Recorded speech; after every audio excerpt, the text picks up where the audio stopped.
در عملیه تقسیم کسرها کسر اول به حالت خودش باقی میمونه.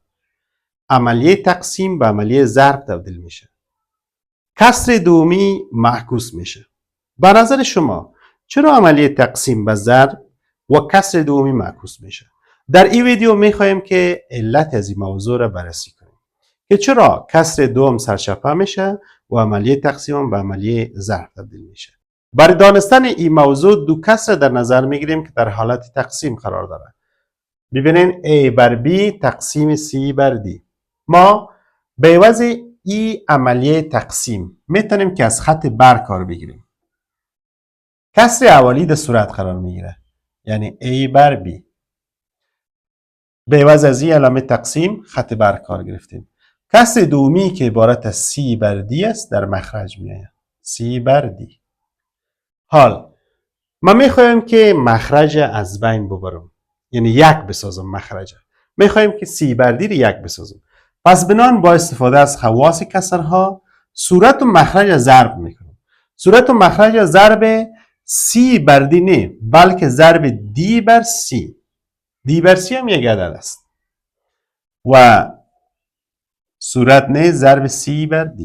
حال اگر مخرج شما ببینید ای C با ای C اختصار میشه، ای D با ای D اختصار میشه.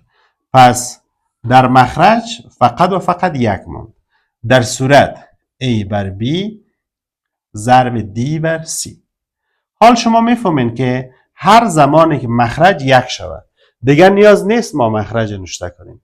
پس بنان این مخرج یک نوشته نمیکنیم، میشه A بر B ضرب در D بر C. حالا اگر یک نتیجه گیری کنیم، نتیجه گیری اول کار و آخر کار رو میبینیم. در ابتدا ما داشتیم A بر B